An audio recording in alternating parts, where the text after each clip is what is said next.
put you back.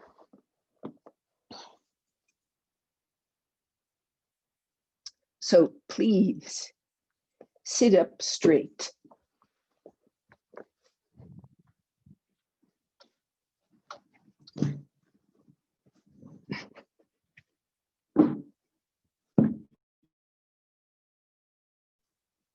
Locate with your senses the ground. So underneath your blankets, the floor, underneath that, connected to it in some fashion, is the ground. So through your structure, connect to that ground. Soon as you do that with intention, there'll be a response somewhere of lifting. So one of the ideas, one of the practices in yoga is recognizing dualities and balancing them, making use of them to help you, not hinder. So locate the ground, locate the lift, and make it even. So your breathing pattern can help focus on the exhalation as a physical act of grounding, also a way of resting the physiological organs, also of grounding in a kind of electrician's sense, as well as a gravity sense, the nervous system. So you want to feel the brain cells and all their activity settle.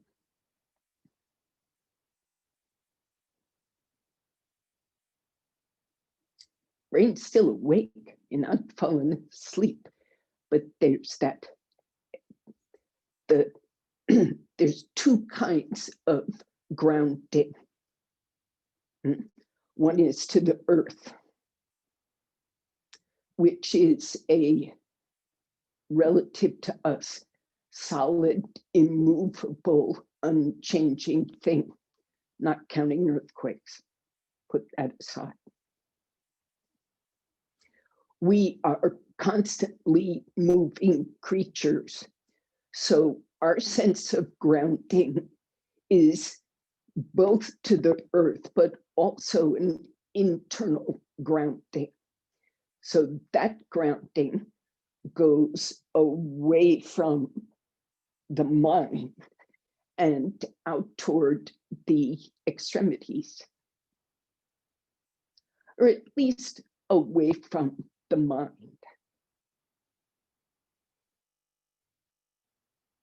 So let the shoulders relax, keeping this lift of the trunk in response, in balance with the grounding.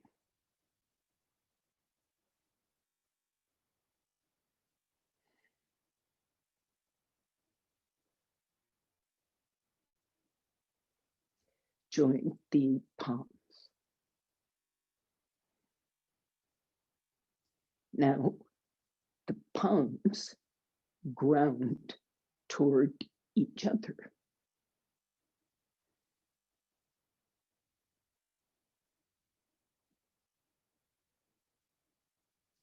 Away from the brain away from the spine. Legs away from the brain, away from the spine. So inhaling and exhaling.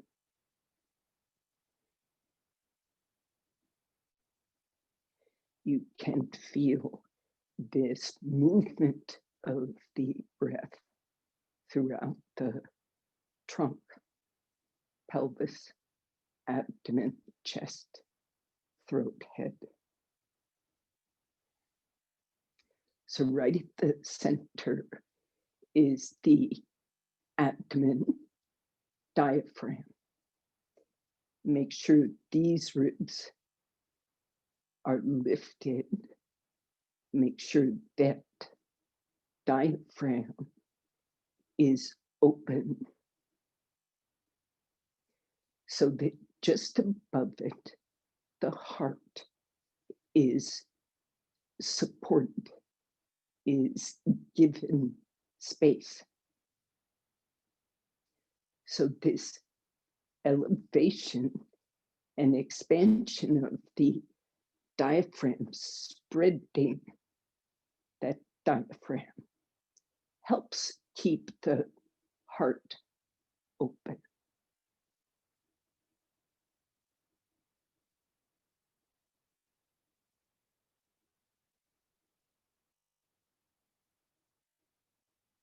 In this fashion, pay homage to this practice of yoga and to the root teacher, Patanjali.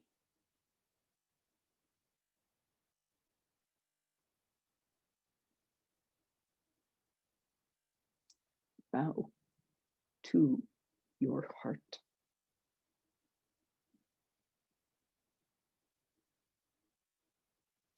Release your hands and be there for a bit, organizing once again your posture, the grounding, head down, the grounding, the lifting, the expansion. Study this. It's going to come up again.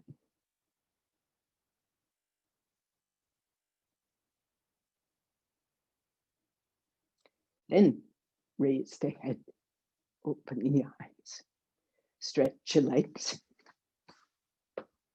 straight. So if there is stiffness, feel free to lean back, but stretch your legs. Otherwise, keep that spine tall.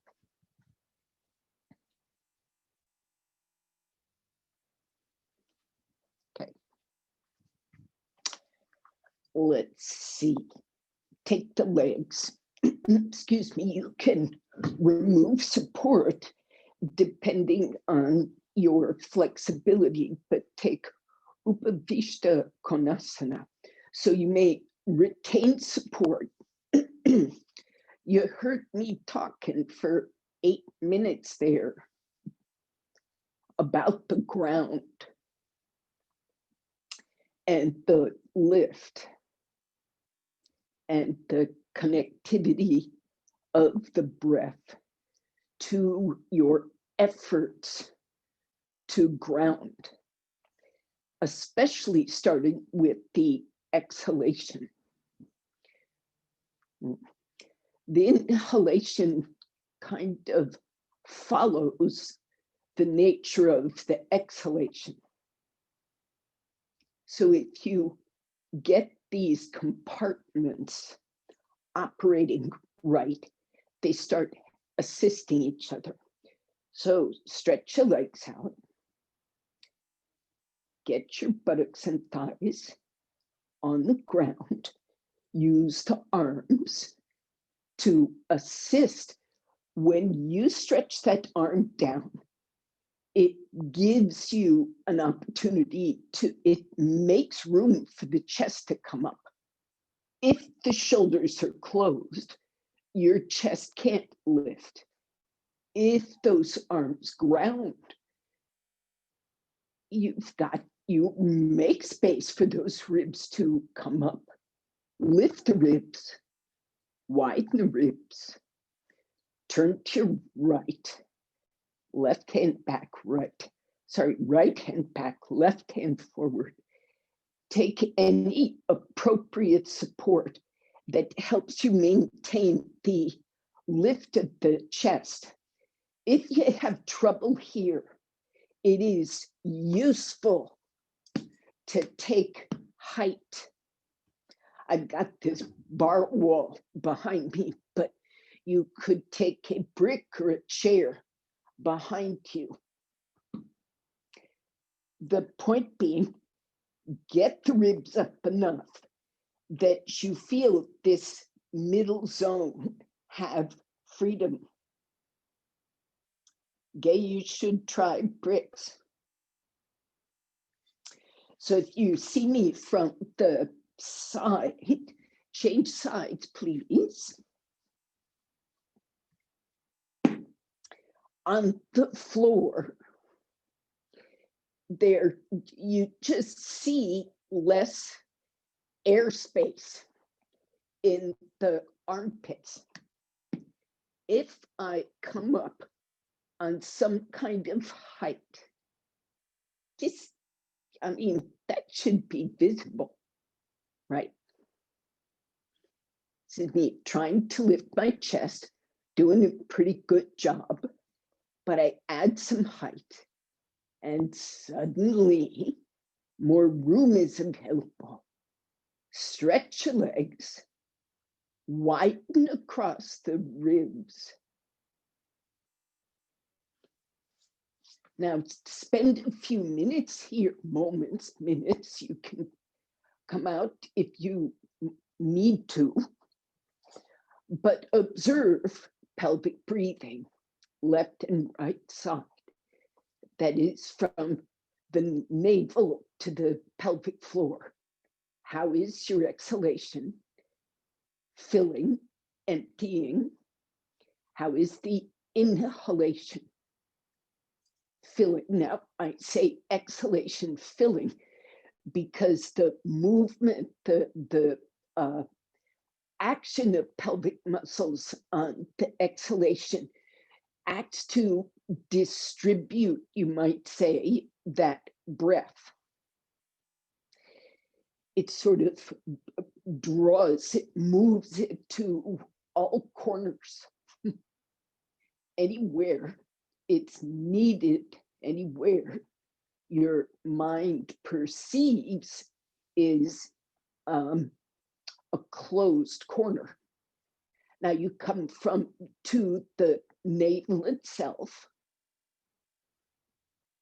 and soften up the breathing of that front surface abdominal wall and also what's behind it.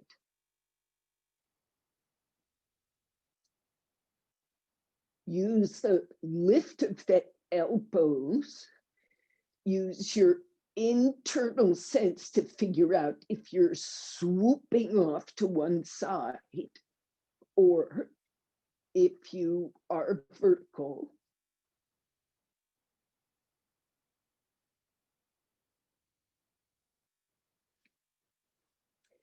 Just see in this twist that you don't compress this chest cavity. Come on now.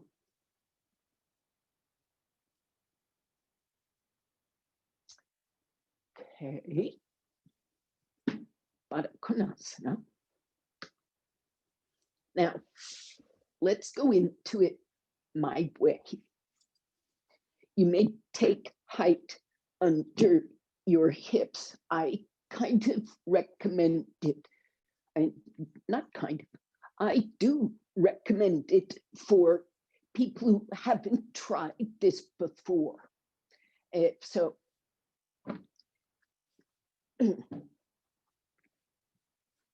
you could, I'm using blankets because it makes it easier to lower the support.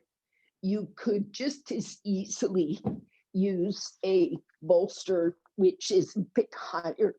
You could sit high on the bolster. So have a look. I'll show from both sides, both ankles. There you are in Upavishta, but you're on a height now. And you turn. I'll go right foot first.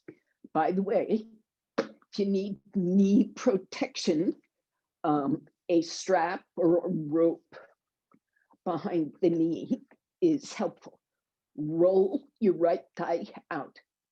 I don't care if it bends a bit. What I want is for that thigh to roll externally, not just that, but the calf and the ankle. So your foot's beginning, everybody follow along here, follow along, and put a sticky mat instead of a blanket in front of you. Now, this heel is starting to rise because of my external rotation, which is activating the calf muscle and the outer thigh to the hip. So I come in further and I use some support to roll that thigh down and the heel up. Try to sit, but activate. Then you come in closer. See, I'm going toward Mula Bandhasana. Heel up, heel up. Okay, release, come out. Some of you, it's working some nicely. Some of you, it isn't. Let's do the other side. And I'll show another approach. So external rotation comes first, as if you were trying to put that foot on the floor. Then the knee bends expressly outward and the heel comes up. And that knee is going that way. And that way, it's going far, and the heel comes up and up, up. Toes, look, instead of the foot this way, these toes are pulled toward the knee. Mula Bandhasana. Okay. So that's it. Now, let's make a better effort for everybody now that I see. Instead of this, instead of bolster, take a chair. Now, Chaya and some of you who were doing nicely on the floor and the heel was up, you may stay there. You don't have to use the chair. Unless you want to experiment about how to teach it, right? Because I know you teach a bit, okay? So if you want to make sure you feel how the pose is done when it's taught, you should try this, even though you can do more. So look, I've got a block and I'm standing it tall in front of the chair. And you know, the chair doesn't have a sticky mat on it. It's in front. How much in front? Well, think like this. I want to be able to come forward and sit on it.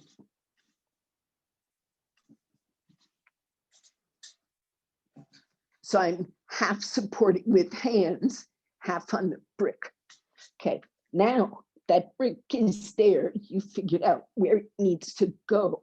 Now turn your feet outward and bring them toward each other. Got to get two views going.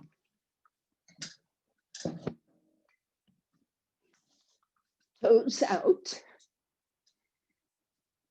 feet come toward each other so that you bring your heels together and your big toe base joints together. And just to put the icing on the cake, you've got to put the little toe base joints together. There is so much extra. I mean, that's pretty difficult, but you give it a try. Toes bending open. So then keep that happening and slip off to sit on your brick. And you may not be able to, but that's what your hands in the chair are for. Keep your heels forward of the pubis. Heels forward of pubis. Knees way out, Chaya. Now, come back up. So that worked okay. And you can feel how monstrously strong you need to be in this outer hip socket. Yes? Yes? Is that yeah, okay, good. I hope you also feel the activity of this outer calf to turn, externally rotate that lower leg. I hope you feel that. So you can stay on the chair. If this is a good place for you to feel the hip, the calf, the foot, and the pose doesn't. Let's go back to that connectivity of the breathing pattern, the connectedness, the openness. So, Chaya, new approach. You can go one leg at a time, so long as you have a nice support that'll go under the thigh or not as needed. And you just put one foot in and roll that knee to the floor. One leg at a time. But in this Mula Bandhasana, you've got to have that outer hip managed. You have to be able to put some space just out of view, right? So if you see this, I'm installing a brick behind my heel to make sure it stays in the right place. Now you got to watch your knee to the floor there, all the way to the floor. So you may tilt to get it on the floor and then holding it down, see if you can open this groin and sit back properly. But the knee must have a ground. The breath needs to be connected. You don't want to just yank without connectivity. Sorry. Now, I'm going to have to move the cat, come out. You may help that leg with both hands and put it somewhere where it's good counterbalance to what your left leg is going to do. So let me say something about this broad support for a second. If you're really close to the edge, that's nice. In the sense that it's pretty easy to roll that knee to the floor. There's nothing in the way here. So that's nice. That's helpful. But for those with like lots of flexibility issues, if you give the thigh a ground early, you might have more luck opening this groin. So very tight people, you just raise the ground. Yeah. So a wide support can help. So equal time, both sides, assuming both knees and hips and ankles, these big joints, are cooperating. Keep using the interactivity, connectivity of the breath. It's the only way you can stay in these poses. Okay, come out, please, when you're completed.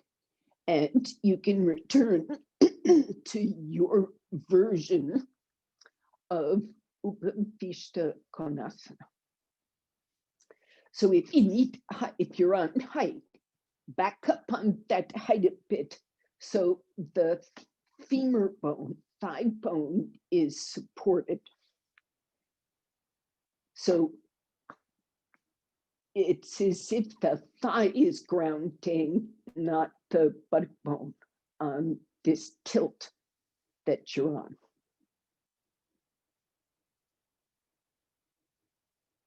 Okay. Are you balanced? If you're balanced, take your arms up. If you need a strap for the arms, take a strap.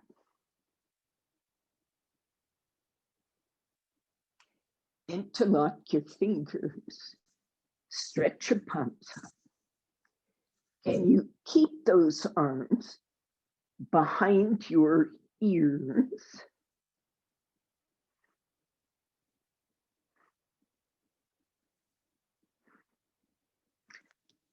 Release, come out for a second. As I've been doing this week, just briefly reviews of the directions prana moves. Take, just sit like this, I guess. So, or you can sit, if this is difficult, you can change and sit in Baddha Konasana.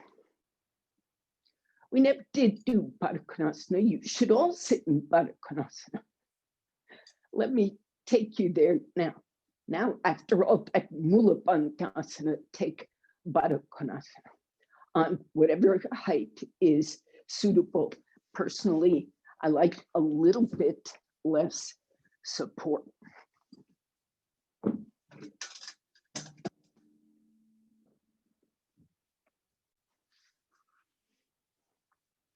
All prana is the same.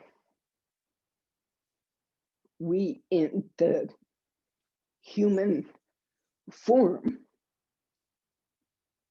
recognize 5 varieties of prana, not that the prana is different, but that it functions differently because the nature of the region is functionally different. So it's like, the nourishment your blood gives one organ is not the same as the nourishment the blood gives to another organ, right? The organs need different things, but blood is blood. So the first prana is just called prana, and it's the prana that occupies this chest.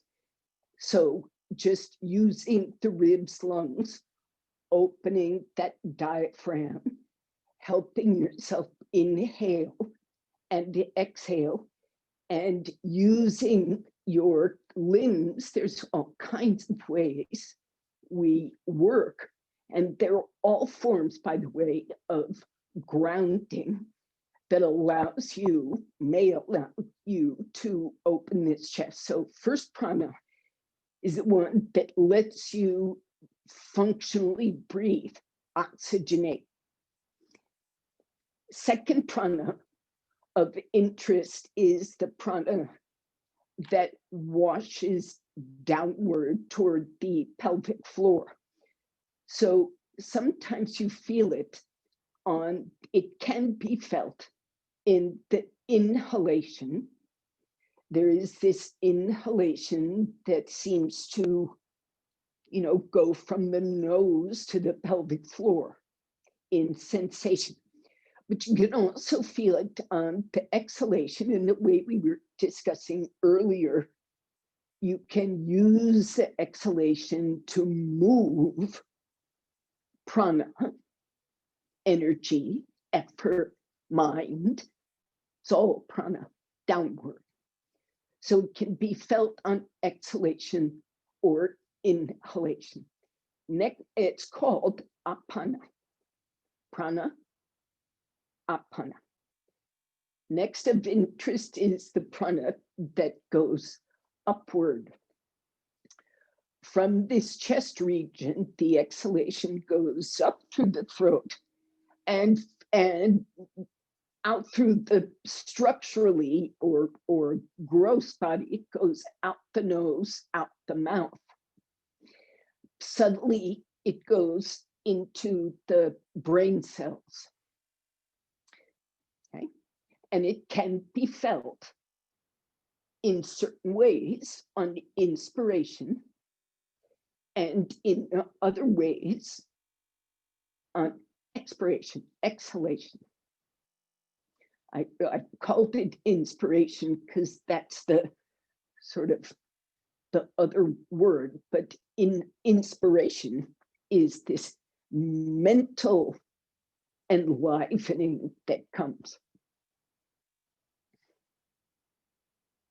So prana, apana, udana is the upward prana. That's 3. The fourth one that's worth discussing in this context is the expansive prana called vyana. Let's switch to dog pose because that really helps. Vyana goes from the center outward in all directions. So when you come up in dog pose, you are pushing outward from the spine, from the mind to the floor, from the spine, from the brain cells to the feet.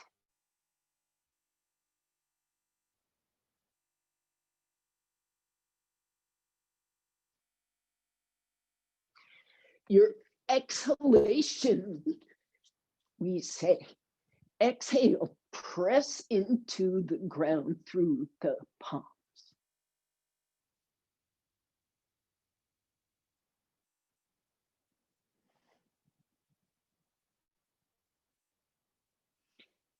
The inhalation can be felt, the exhalation can be felt. They're felt differently here than they are seated. So go through these pranas. First, open the ribs, open the lungs, breathe freely, open the collarbones. Secondly, and it kind of happens sort of spontaneously, you start feeling the movement of the breath toward pelvic floor, groins. And if you open those ribs and you extend outward through the arms, shoulders correctly, the neck, throat, head gets free. Right? Those parts are pranically different from the prana that goes through the functionally different from the prana that goes through the arms. So when you push your arms, don't shut your throat, your neck, your brain. Move outward from there to the arms. Stretch to the feet. The legs, Mula Bandhasana, remember what we just did, tuck into the hip sockets and ground into the ground. Open the ribs, connect outward from the extremities, reflect back inward, and see that that center place where the diaphragm is free. Come out to Uttanasana, standing, vertical legs. Ground the heels. Don't bend the elbows just yet. Keep that abdomen open.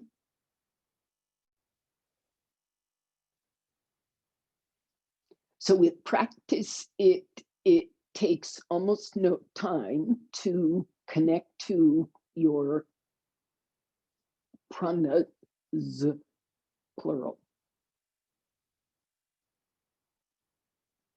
But when there are issues, sometimes it's more difficult. So inhale, come up. Now, Supta Virasana can be done several ways. The ways I'm picking are like this.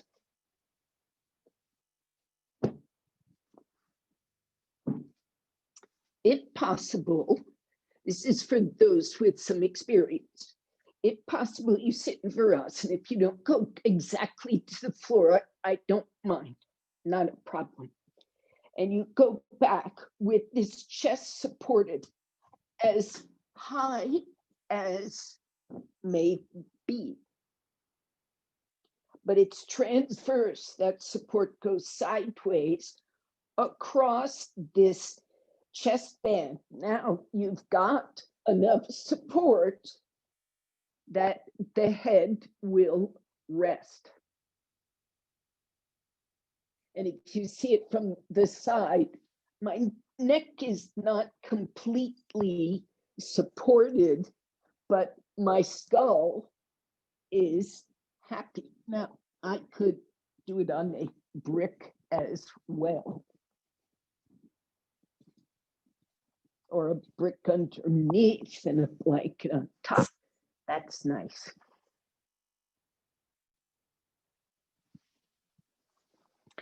If this is ridiculous,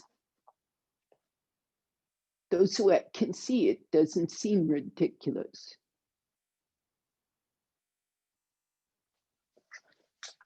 I think it's ridiculous. I need the modification. Oh, this is Karen. Okay. So you get a sticky mat and you put it on your chair. Then you get a brick and you put it toward the back of the chair seat. Then you just sit on your heels in front of the chair so you can feel your back ribs touching that chair seat. Hold the chair seat, come up with the hips and rest your head on that brick. See this, Karen? Yes, that feels good. Thank you. Good.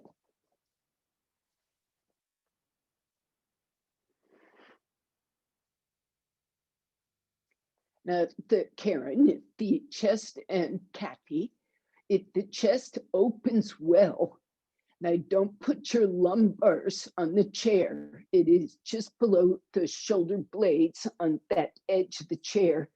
So the heart region is lifted, the lumbars comfy, throat open, brain cells functioning, connected.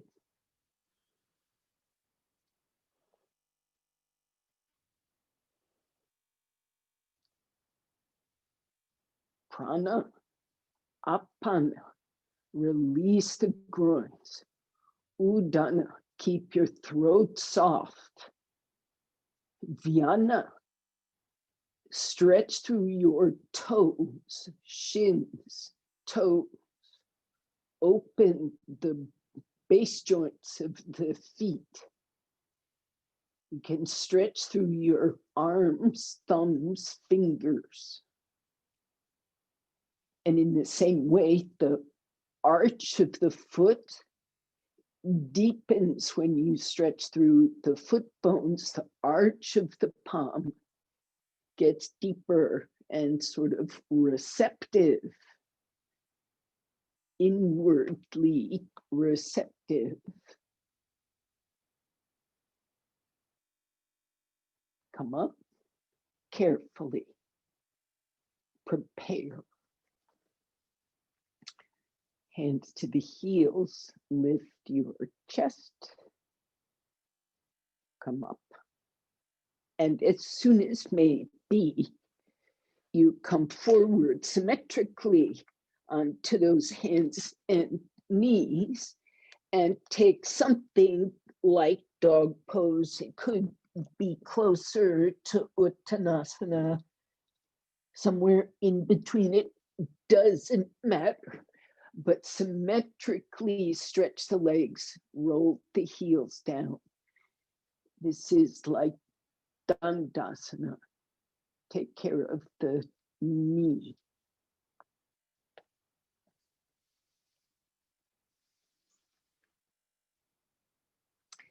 Now, come out. Who does headstand? 1, 2, 3. I can do it on my rope wall. Good. If you got a rope wall and can make use of it, that counts. Okay, so several can do Shirshasana. It would be lovely to get maybe 2-3 minutes of Shirshasana. I know this is a beginner's class, but they're non-beginners. So if it is possible, please do. If not, this is your work. No blanket, because your head won't go on the floor. I'll show from 2 angles so you can see, hopefully, everything. So the first bit is put a brick on the floor and hold it with your palms so your fingers can just comfortably curve around. Now you put your elbows on the sticky mat about shoulder width. They could be ever so slightly wider, but not a lot. So there's this grounding principle into the floor and out to the fingers, away from the brain, away from the spine. You in headstand should be hearing this too. And as you come up off the knees, it's just like dog pose, away from the brain, away from the spine. The arms extend. And there is this reciprocal lift that you take up into the hips. Helps to make sure your shirt is tucked in before lift off.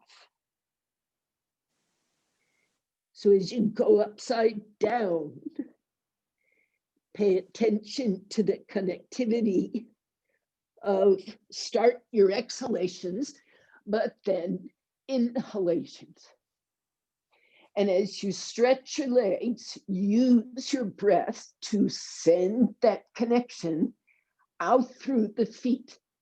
There are dull places, there are active places, calves, ankles, front thighs, outer hips. You can spot what needs tucking, what needs extending. Interestingly, the Mula Bandhasana actions activating that outer calf and the outer thigh are extremely useful to being able to extend this inner leg. So if you're having trouble feeling that leg drawing up, connect that to outer thigh. I don't mean turn your feet out, but a Baddha Konasana variation sometimes helps.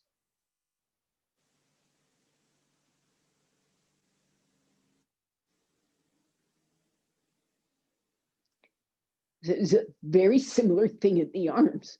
That outward extension comes from a shoulder arm bone in the socket. Kathy, your feet have drifted sideways. Yes, excellent. You fixed it. Now it's about time to come out for this short-term pose. So prepare yourself. The idea is to maintain the actions and the breathability and the connectivity as you come out. You don't want to retreat before you're out of the pose. Come out, rest your head.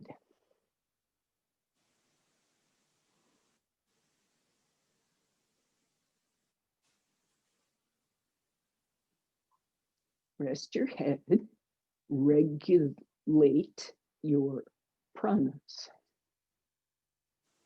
Start with the diaphragm, lungs.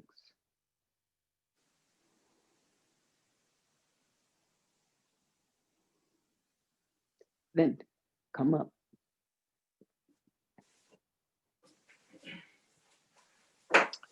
So now we're One question on the breathing, Devon.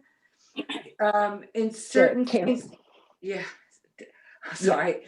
When you're lifting your legs up in Shirsasan, there's an effort. There's an effort to lift those legs up, right? It's what do we do with the breath? Do we use the breath to? Yes. Okay. Yes, you do. Okay, so look.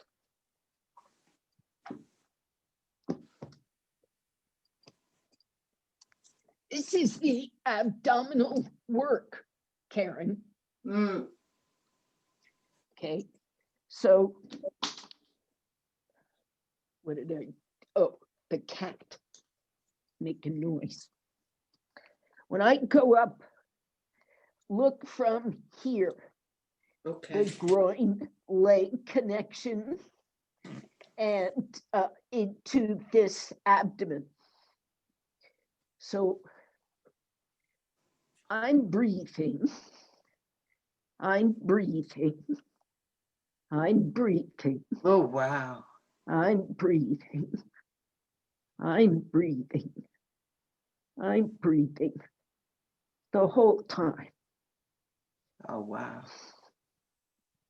So there's absolutely no grip or anything. Oh, well, something has to work to support that pose, but it's not my breath. It's not my intestines. Yeah. It's my abdominal wall. It's behind the intestines. It's my iliopsoas muscle. There's this structural body that's engaged. It's the very same structural body that you have to locate here. We were working on this. You remember this? I did it again today. It's Okay, can you breathe here? yeah, I could probably breathe there. Okay, then you can do it going into Shirshasana. Go ahead, everybody try it. Lie on your back or Prasarita Padasana. Use a strap. I have no problem with you working with a strap. Keep your sacrum on the floor. Keep your shoulder blades, shoulder sockets on the floor so you can bend your elbows or keep them straight, but that trunk should be grounded. This is gonna help you. Now, I'm just gonna say, if you cannot keep that sacrum grounded while you are flat on the floor, put a broad blanket underneath the sacrum and buttocks and lumbars so that you don't get a backache. Okay, so getting the legs vertical is trouble enough for many of us, right? Trying to go deeper, what happens to that breath? If you use the strap, you take a lot of the muscularity out of the pose, but also you can develop the sense of direction of the legs, that outward push, that Vyana prana going toward the strap, away from your brain, away from the hip socket, even away from the front hip socket, and out to the foot. Can you find that, Karen? I'm looking. If you can really levitate that leg through its extension, you have to maybe loosen the strap and deflate the abdomen, detach it from the leg stretch. Don't bind it in the leg stretch. You start being able to breathe deeply in the groins. Can you get anywhere? Anybody? Take some deeper breaths. Don't make your breaths shallow. Scour the groin. Come out. Have a rest. Okay. Okay. I hope it went somewhere. Yeah, Yes. getting it through the top of the thigh and the groin in the front for me. Okay, it wasn't going to go here because we just got kind of out of Supta Virasana. Sorry, it was the question. Okay. But we will, let's see if we can make use of this in a twisting pose. So come out. Sit on as low a support as you can and be functional. Have a strap, have a knee rope. We're heading toward half Padmasana, half lotus, if possible. So if not, there'll be alternatives. So you sit.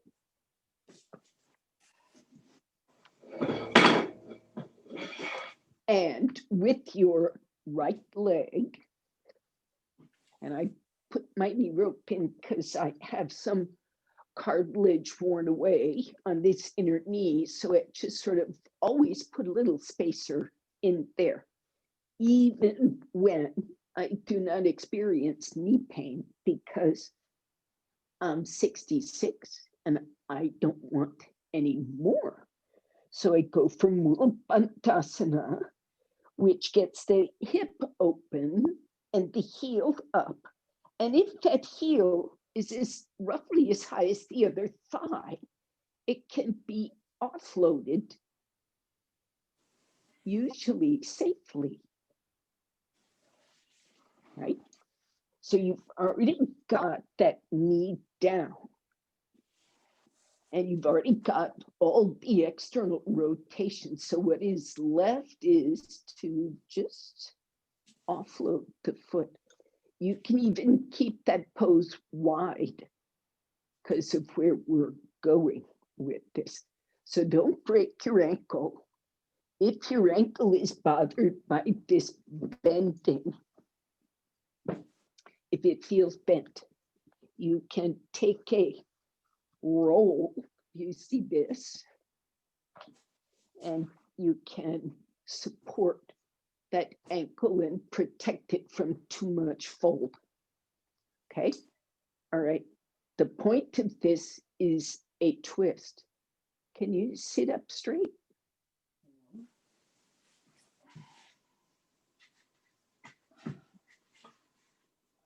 Now, if this is not happening, you sit in Janu Shirshasana. One leg straight, one leg bent. Okay. So if that foot won't come up, the hip, knee, foot won't come up, leave it down. Okay. And support the knee if it needs it. Now we're going to twist. So you might take your strap around the straight leg foot. And if you are comfortable in forward bends, you catch the foot. Draw the trunk up. And if not before, then now pay attention to your pranas.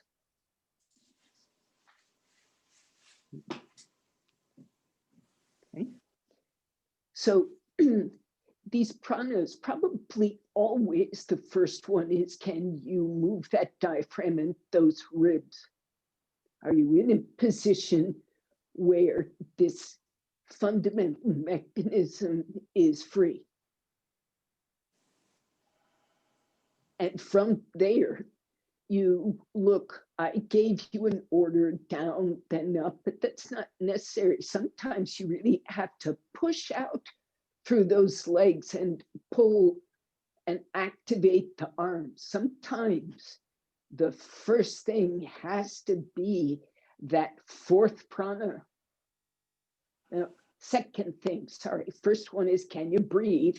Secondly, can you exhale to your extremities? Then gathering together that spine work, can you turn? And release, come out.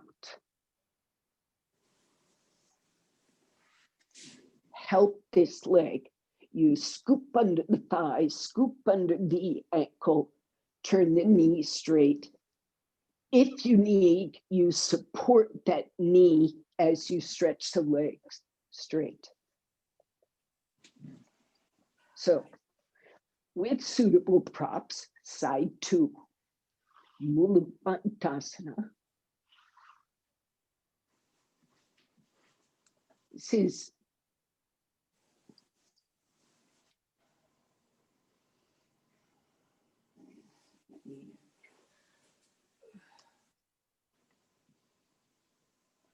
now, if that knee doesn't go to the floor and can't tip to the floor without way too much disturbance, one option is sit higher. One option is shift to Janu Shirshasana.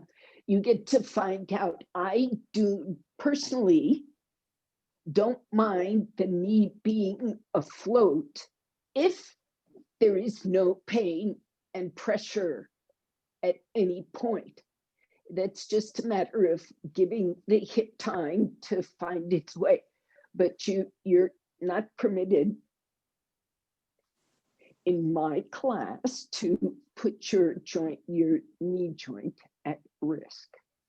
So you take Janu Shirshasana or Ardha Pada Padma Asana at this point. It's not Pada yet. And come up tall and ground. And as the hip opens, the pose can change. So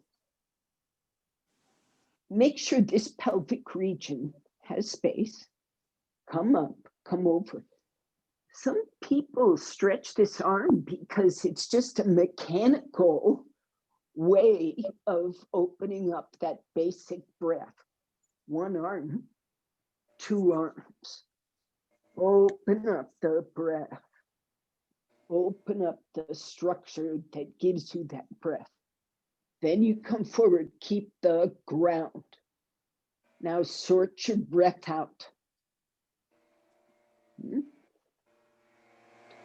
Your exhalations in particular activate that extension, arms and legs.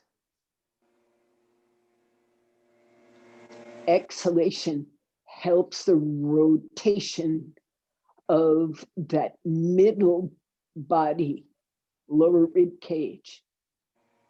Diaphragm zone, this is the main zone of rotation and twists, is just that diaphragm and below. Because above it, you've got the sternum and spine, limiting the freedom of the ribs to move separately. It's not impossible, it's just more limited, but below that, those ribs work a lot, or they can if they're free. Stretch the arms, stretch the legs, lift the trunk, observe your breathing patterns, and exhale, connecting. Now come out slowly.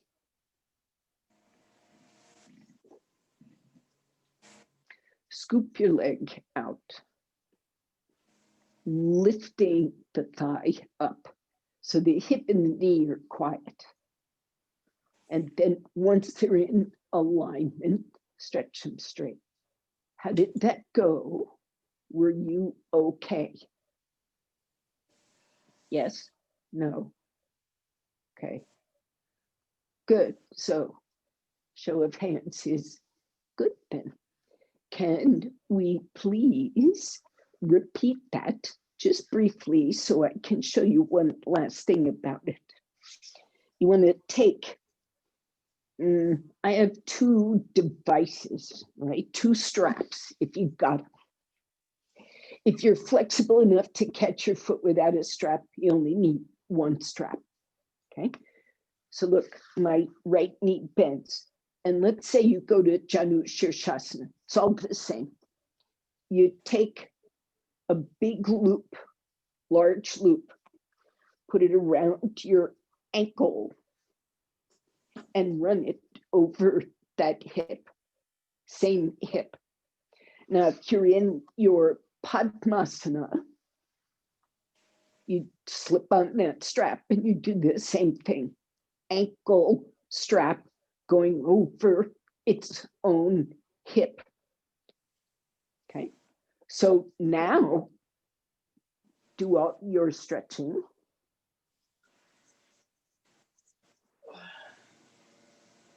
Organize that breath. People, don't block your throat. It's not just me. And then before you reach for your foot, the straight leg foot, reach around, take some twist, reach around and catch that strap and watch. I'm going to maneuver with an exhalation. I reach forward and I get as far up that strap as I can. And then I pull on my foot and I lift up and I spread my elbows away from each other to help the twist.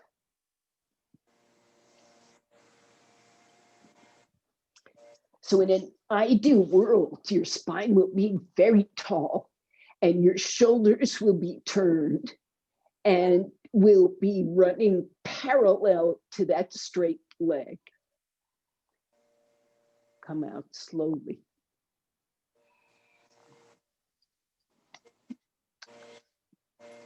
I love that pose. I hope you do too. Change sides.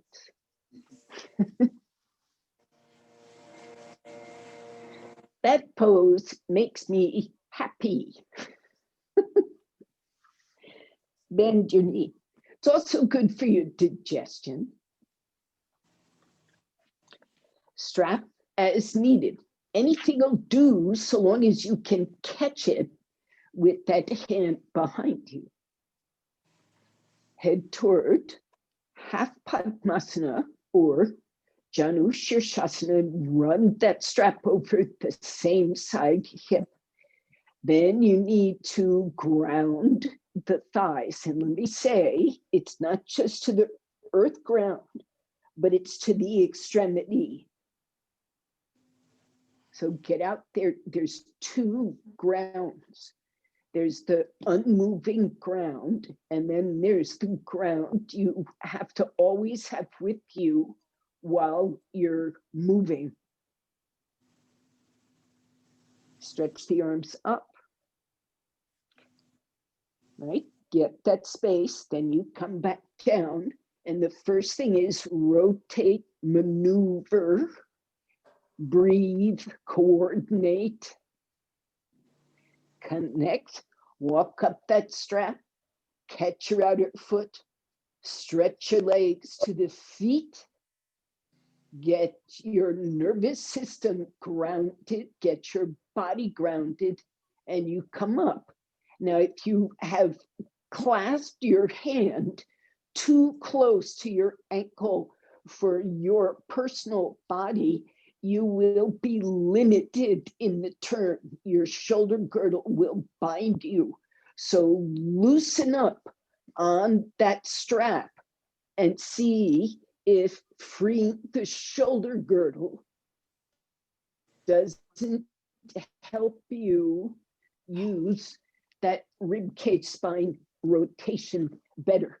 Don't think that a bigger pose is going to get you farther. It doesn't always. Up you go, turn, roll that right shoulder back. Right shoulder, the back one, loosen up on the strap so you can spread that right side of the chest. That looks good. And come out.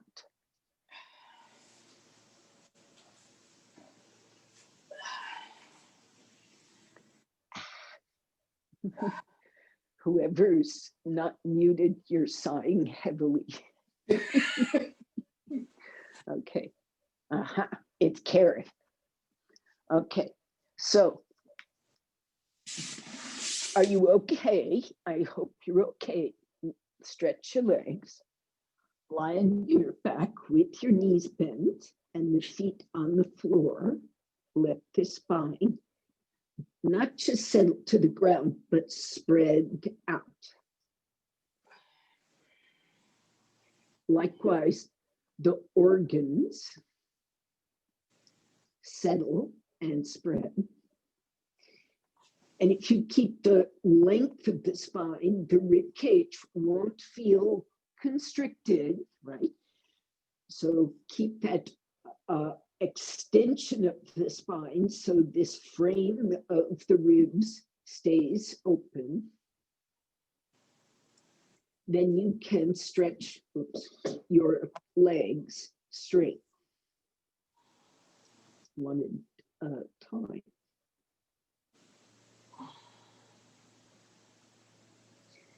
Now, if you're like me, you're still feeling some of the effects of the twists. Some stirrings. So use your breath, explore the stirrings, and settle them as best you can. Then, if you're proceeding reasonably, you may not be done yet, bend your knees and put your sacrum on a brick. That brick will be set up, I'm assuming, flat, not medium height, not tall, but its lowest setting. And it goes laterally across that lower sacrum tailbone, not really under the lumbars, unless you're very small. Then settle there, open the chest, tuck the shoulders, and stretch your legs. And a little bit late in the game, some of you may feel more comfy putting a strap around your feet as you stretch your legs. That helps the connectivity.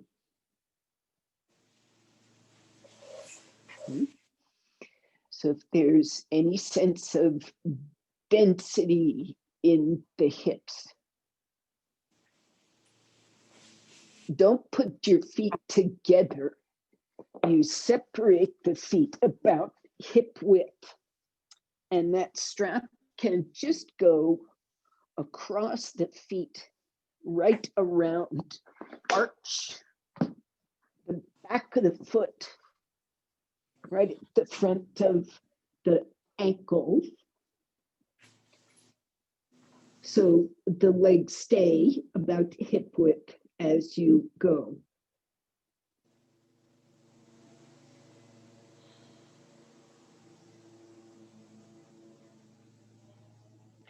Now, I'm just going to say from experience, you don't have to look, that a lot of us feel the tension in the front hip, right at the front hip socket. And we just try to stretch the leg from the hip to the foot. And instead, I want you to raise the ribs, like press your elbows on the and upper arms on the floor as if you were doing a shoulder stand,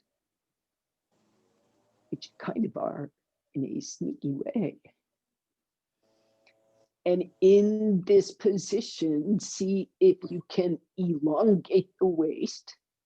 And along the way, the curve of the lumbar spine is going to find a different shape. You're not telling the lumbars what to do. But if you lift the ribs and stretch the legs as if they were stretching from the diaphragm, sometimes that front hip gets more space, more blending.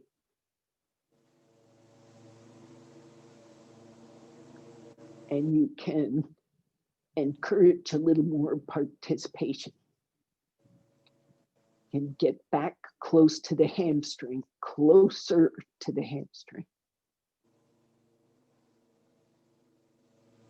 Now, for anybody who wants to raise the brick to full height, everybody else, I hope you can raise the brick to its middle height, but it would be lovely if you could bring your heels in, tuck those shoulders under, lift the side ribs, don't stretch the legs until you really feel that elasticity of the length of the spine.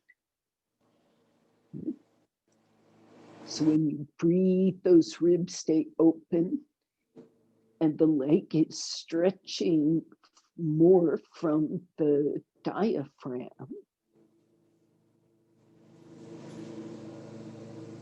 And if the leg does not stretch fully, don't pain yourself. I mean, certainly learn, stay on the edge where you can understand what's happening.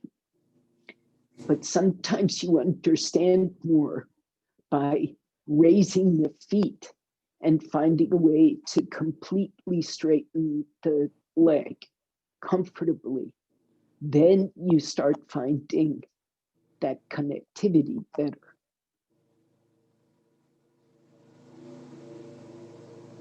See that throat is relaxed, ungripped.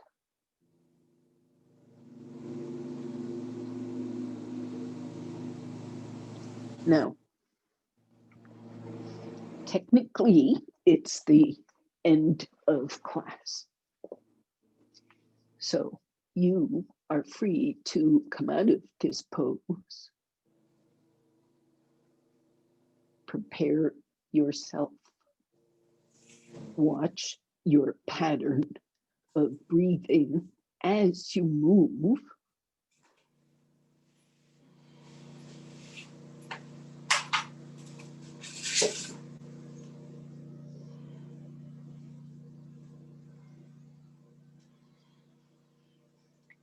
And stretch your legs when your spine is settled.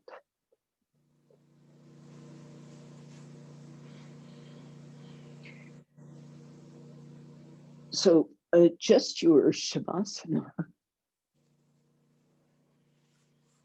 and adjust your breath.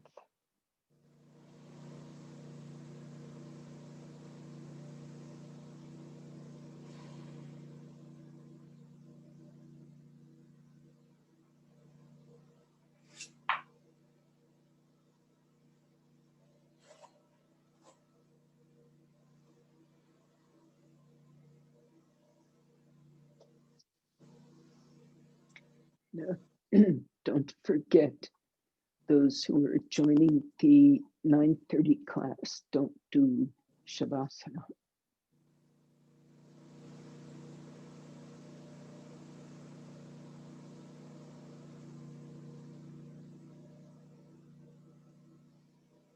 And the rest of you may stay in Shavasana for as long as you like. This is the wonder of home practice, is that you don't have to clear the hall for the next class.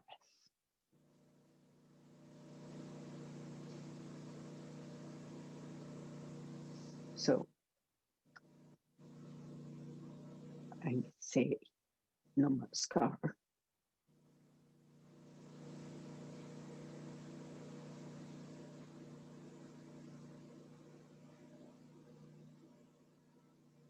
Mind how you breathe. Namaskar.